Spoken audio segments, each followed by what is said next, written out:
O Belenense, ele é anti-esquerda, ele tá falando mal do Lula. Ah, não dá, não gosto mais dele. Não gosto, tudo bem.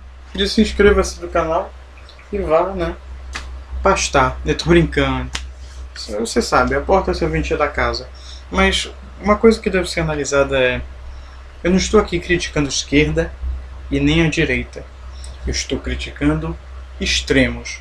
Aqui no canal tem vídeos de eu criticando o Bolsonaro, o Trump, o delegado... Qual é o nome do delegado aqui do Pará? Esqueci o nome dele de tão insignificante. Critiquei Lula, Dilma, Gleisi Hoffmann, Maria do Rosário, Jean Willis. Critiquei várias pessoas, Marina Silva. Critiquei com o nome, o Levi Fidelix, a Luciana Genro, entendeu? Tanta gente que eu já critiquei nesse canal. Mas você não vai se dar o trabalho de ver os meus vídeos, né? Até porque eles são muito ruins. Tem pra que você ver.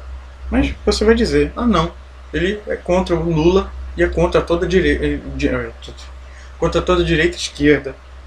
Não é isso. Eu só não sou a favor de extremismo. O Lula, pra mim, ele parece ser alguém de extrema, sabe, de um radical, querer mudar a regulação dos veículos de comunicação, querer fazer uma nova constituinte para que todo mundo obedeça a ele, o grande ditador. All hail the king, né? E como é que eu posso defender uma pessoa assim, sabe? O nível de vergonha na cara é quase zero, né? Complicado. Aí dizer que a Dilma foi golpe. Golpe. Poxa, você quer argumentar que foi golpe? Tudo bem, cara. Não tem problema nenhum. Agora, querer que eu acredite que foi um golpe de fato, aí já é outra história, né? Mais complicado. Nem todo mundo acredita. Então respeita. Então, continuando aqui, vamos ver outro ícone da extrema esquerda, que é o Boulos. Não, Boulos? Não. É o Iasi.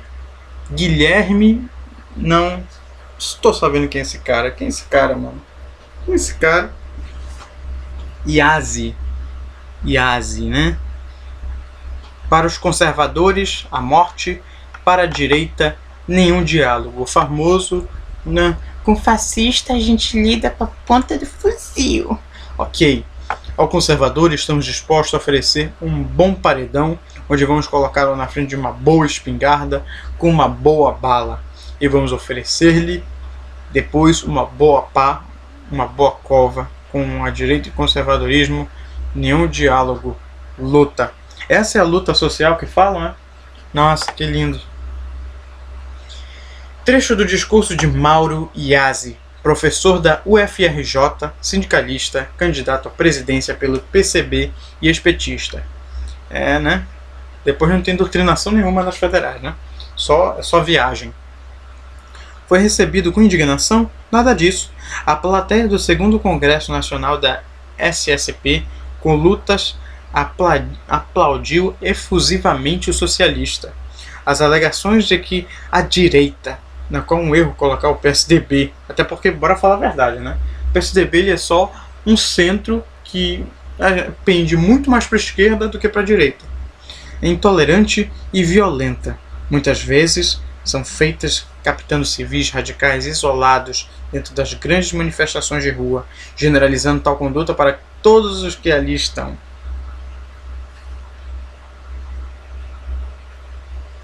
Se esta é a conduta da grande mídia da esquerda brasileira ao tratar da oposição civil como agem diante de uma liderança esquerdista,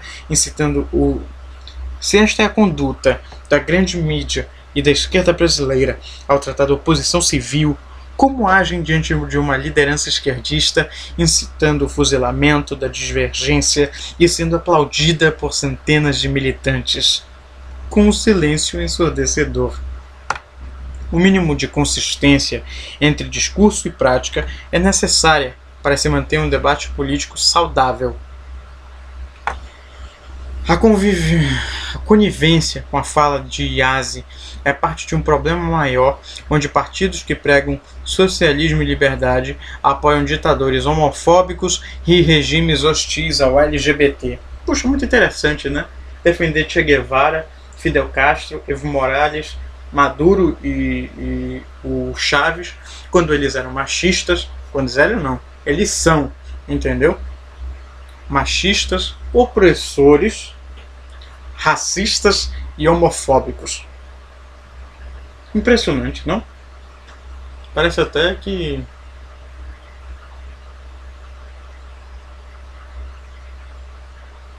complicado.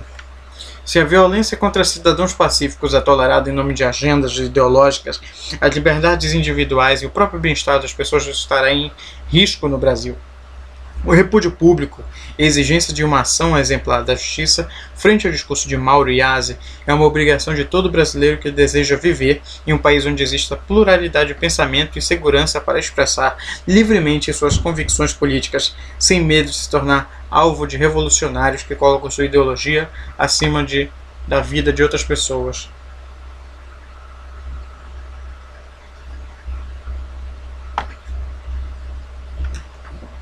Deixa eu só fazer um negocinho aqui bem rapidinho. Deixa eu ver.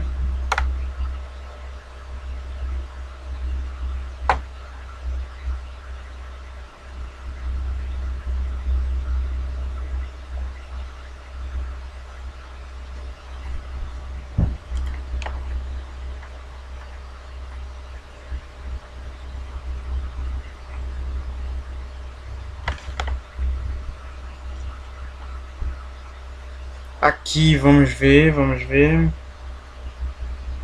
Catuca pai, mãe, filho, também tanta família, também quero catucar. Tudo.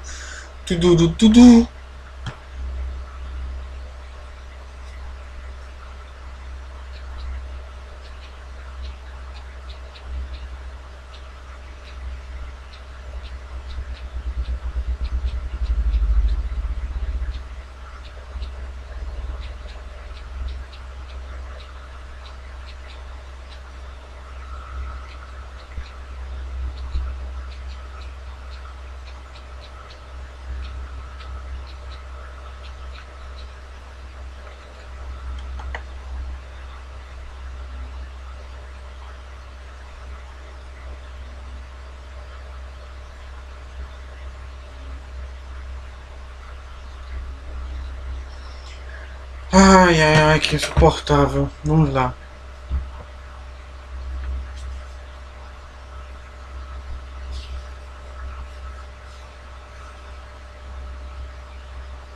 Vamos ver aqui.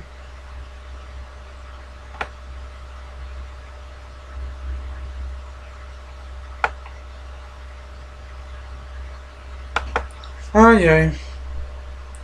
É interessante, né? Você quer dialogar com quem você já acha que é idiota.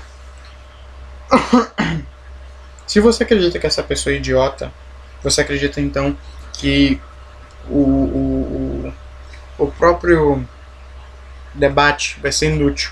Se você não acredita que essa pessoa vai mudar, então por que debater? A verdade é que você não quer debater. Você quer parecer alguém que defende a liberdade de expressão para justamente poder futuramente censurar essa prática. Muito bonito, mas já foi descoberto.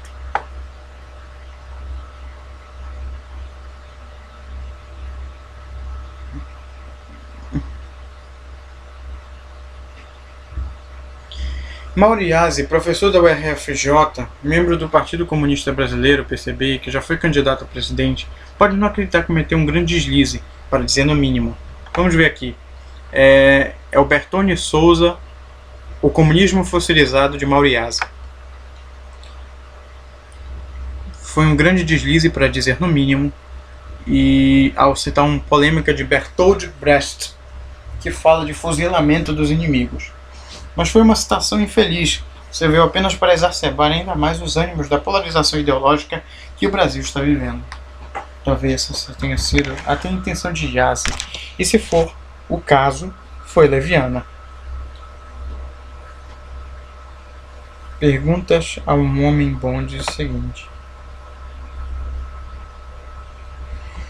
Não vou ler porque eu não tô nem aí.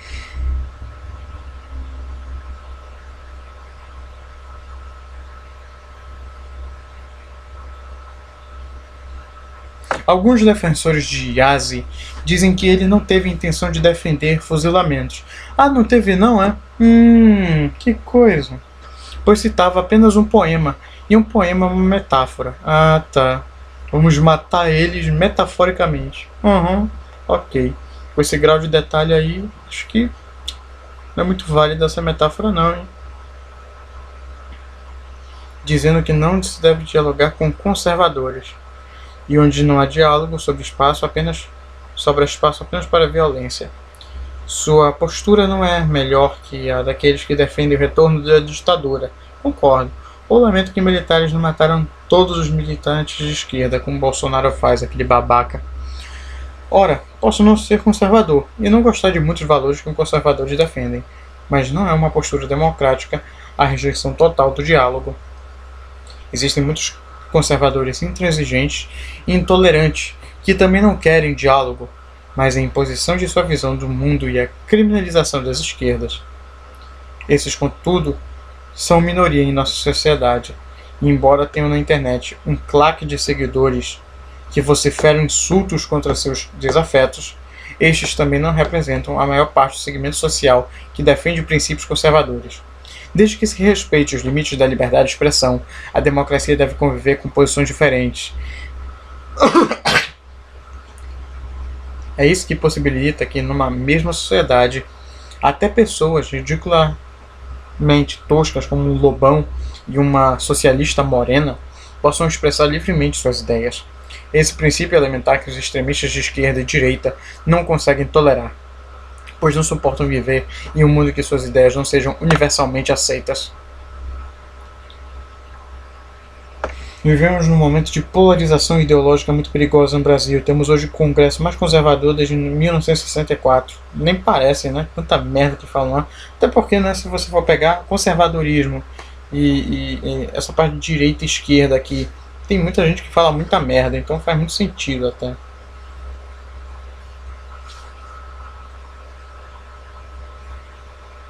Vivemos uma crise moral das esquerdas democráticas, e isso deixou o caminho aberto para a ascensão de indivíduos que querem mudar a legislação para incluir nelas princípios religiosos e outros que defendem ideias abertamente nacionalistas e xenófobas, como Bolsonaro. Isso já começa a ter consequências sociais nefastas.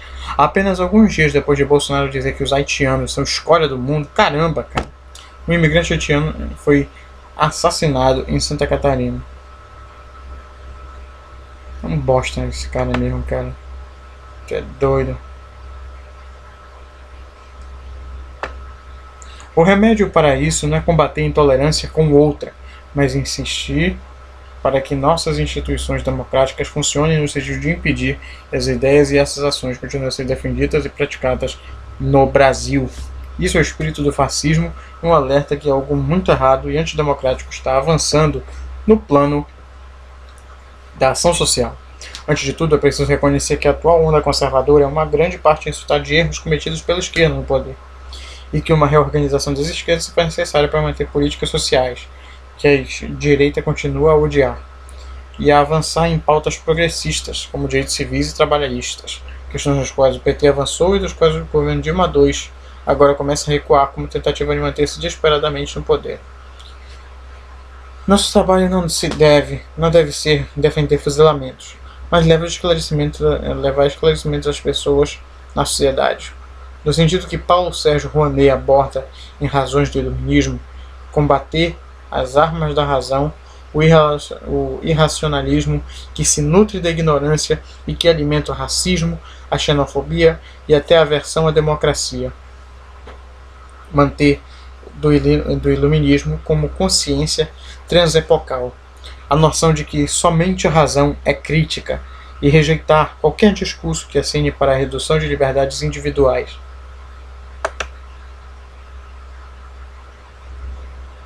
Se quisermos problematizar a democracia, é importante entendermos, não faz mais sentido falar em democracia burguesa. Falamos genericamente em democracia e da expansão de direitos e promoção da inclusão e ascensão sem sacrifício.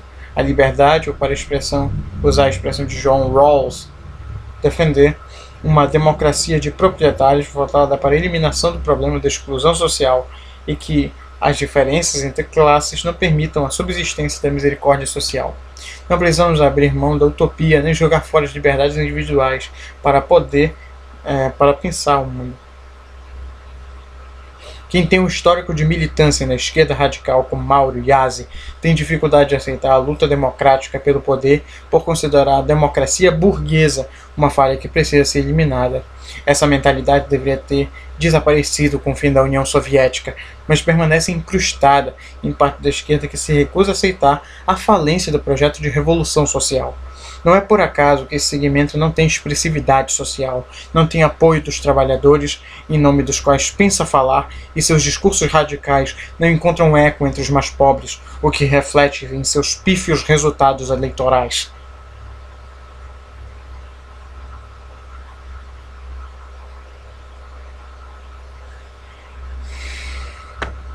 O problema da menção ao poema de Brecht foi sua recitação para uma figura pública, docente de uma instituição de ensino superior pública.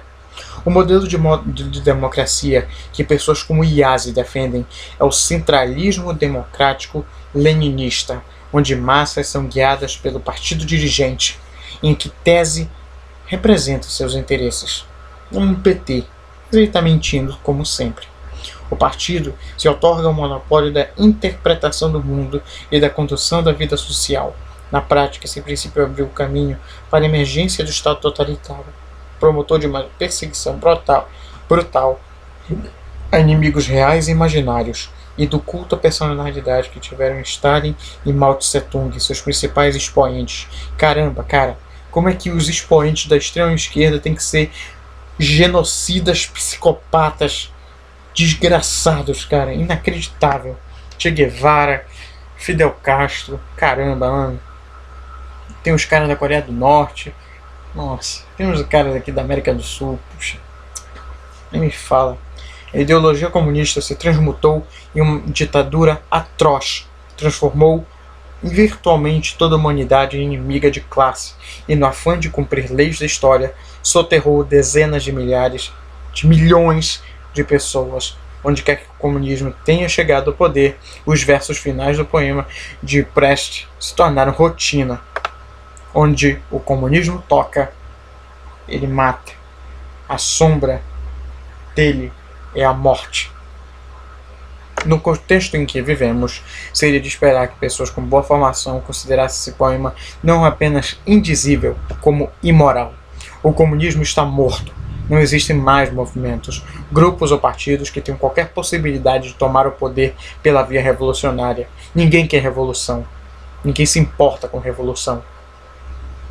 Grupos ou partidos que tenham qualquer possibilidade de tomar pela via revolucionária, nem indivíduos que exerçam influências decisivas sobre o governo. O que sobrou do comunismo foi uma militância cabeça oca, que ainda admira Fidel Castro, Che Guevara, às vezes até Lenin, uma militância fora de época em que Mauro Iasi, apesar da boa formação, dá apenas mais um exemplo.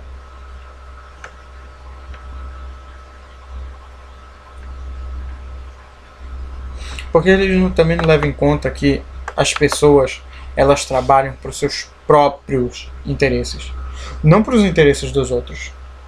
E esse negócio, que você tem que perceber que o individualismo ele é extremamente poderoso.